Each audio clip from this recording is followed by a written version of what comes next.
My name is Sequoia. I am the owner, founder, and creative behind Sequoia Craig Design.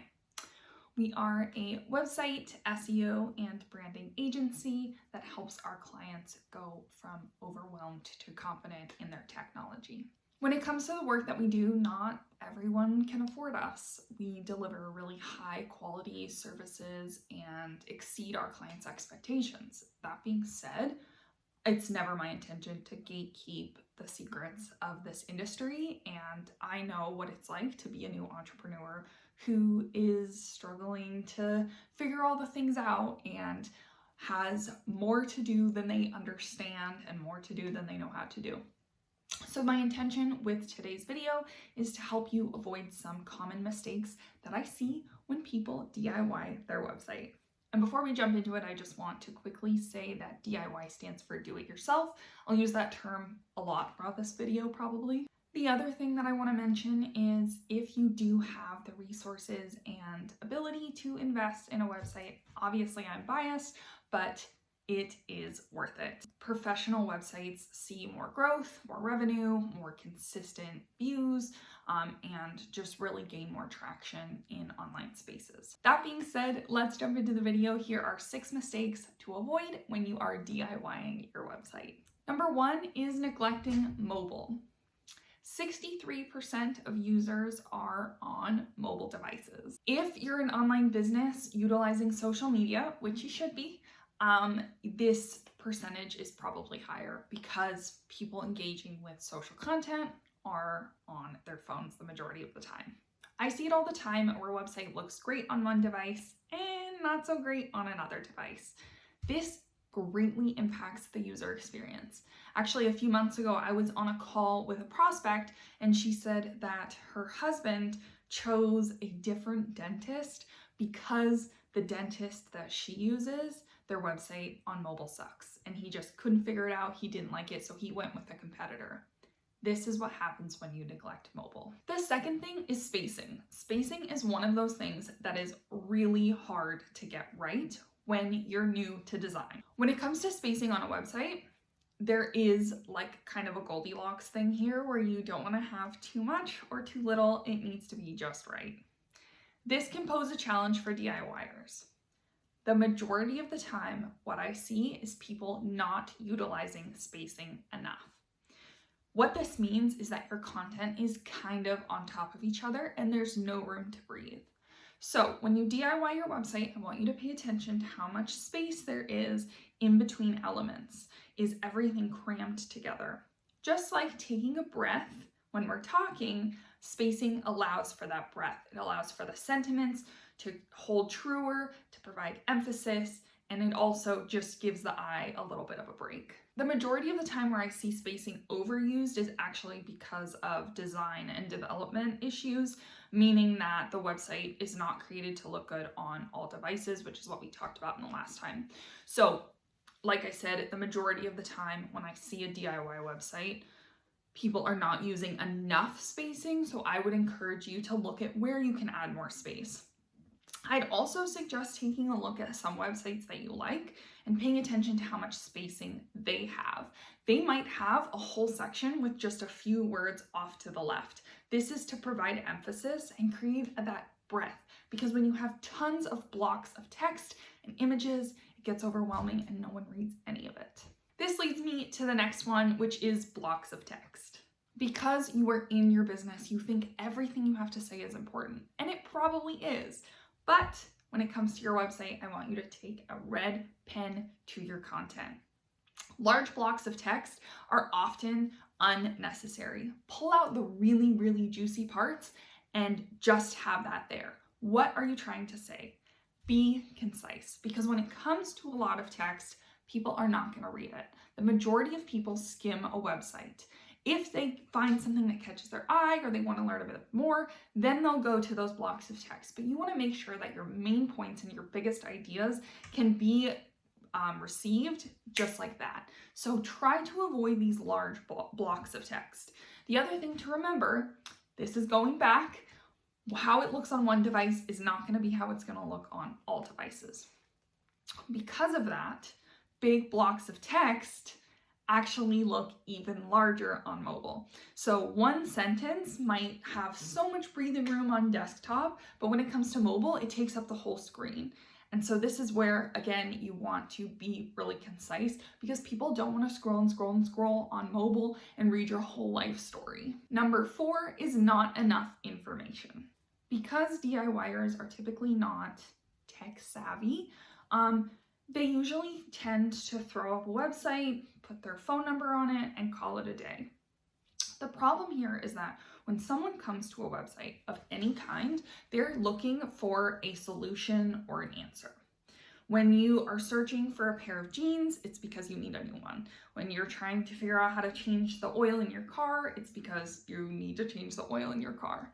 When your website has answers preemptively, it allows people to stick around and learn. When you visit a website, you naturally start to have questions about the product or service that's being sold. So let's say that I come across a website for sunscreen. I want to know, what are the ingredients? How long does it last? How much is in the bottle? Who's making it? Like all of these things. And a lot of these things are information that gets left out of DIY websites. When it comes to service providers, things like how many clients you accept. If you're a therapist, do you accept insurance? What's your method? Prices is a really big one. That's a whole other topic, though I'm not going to get into pricing on this video. Even if you are a brick and mortar store, there are questions that people are looking for. Your about page is usually the second most visited page after the home page. So people want information. Now again, avoid large blocks of text, but be sure to provide information. So if your website just has your name and your email and your phone number, it's not doing enough. The other thing I want you to consider is, does your product or service name, like the type, even show up on your website? Sometimes I'll go to a website and I have no idea what it is that they're selling because they don't actually explicitly state what they're selling. So if you're a therapist, make sure your website says therapy for. If you're a coach, life coach, etc. If you're selling soap, the word soap needs to be somewhere on there. My dear friend has a business, a candle business, and I did an SEO audit for her and realized that the word candle was nowhere on her website. So these things happen at all stages of business, but be sure that what you're actually selling is somewhere on your website and put it a few places. That's good for SEO. Okay, so the next one is kind of opposite, but number 5 is too many pages in your navigation. So your navigation is at the top, usually. It's gonna be the menu of pages. On a phone, you might have to click on a little button to see it, but regardless, that's your navigation. It's how you get in between pages on the website. When it comes to DIYing, what I've seen is that people have too many pages. They think that we need a separate page for everything. You don't. You need 5 tops. There are situations where you do need more pages, but I would suggest that you try to start with as few pages as possible and focus on quality over quantity. How much can you concisely put into these pages? You don't need a page for testimonials. That's a huge one that I see. Instead, put your testimonials all over your website. If you have FAQs, put them on your about page. Unless they're really important to have on a separate page, then by all means do that. But try to see what you can combine, because when you have too many pages, people are not going to visit all of them. It's much easier to scroll rather than to click on a new page. I may not think that testimonials are something that I want to read, but if there's one on the about page, I might be like, this was great to read. Now I have more insight. Combine your content. Really try to stick to as few pages as possible. I suggest like home, about, your services, and a contact. That's only 4. So really see how you can trim it down and have as few pages as possible. Last one is arguably the most important. Number 6 is neglecting the user journey. So this mistake that I see DIYers make is, not to be dramatic, but is kind of fatal to the website. When I go to design a site, I think about how I want people to move through the website. So if someone lands on the homepage, where do I want them to go next? What's the journey and the process I want to take them on? Like I said, about is usually the second most visited page. So maybe that's where I want them to go next. Typically though, I kind of direct people to go home, then maybe shop or services, then about, and then we're closing the deal. So that journey that you take people through is important because it influences the content that goes on every page. This journey really influences the path that people take as well as the content on the page. So if I want someone to start on the homepage, obviously, and then go to the about page, then I'm going to make sure that the content at the top of the homepage, or maybe right below the hero image. If you don't know a hero image, that's okay. I'll link information about it down below. Right after the hero image is a mini about section. And so in this section, I'm directing people to go to the about page. These buttons or directions are called call to actions, which you may or may not be familiar with, but you should familiarize yourself with because they're important for all platforms. These call to actions help guide people along. I don't want to be rude, but as a fellow human, human to human, humans are stupid. We are very stupid and very lazy. When we go to a website, if they don't direct us, if they make it challenging, we are out. We give up. We have no reason to continue. There's no point. So when you are building your own website, I want you to consider how helpful you can be to the people who are looking for you.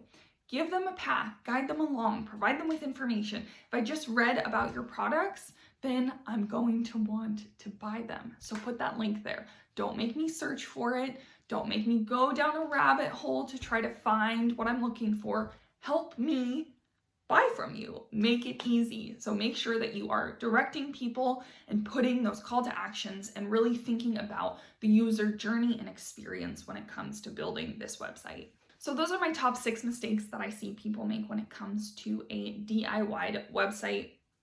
There are many, many more, but those are just the top 6 that I think make the biggest impact.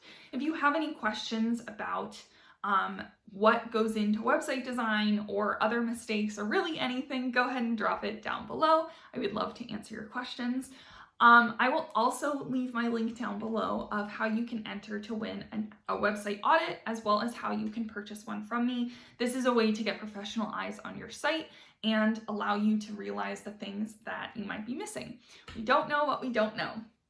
That is all for now, but like I said, please go ahead and drop comments, ask questions, and I'll be around.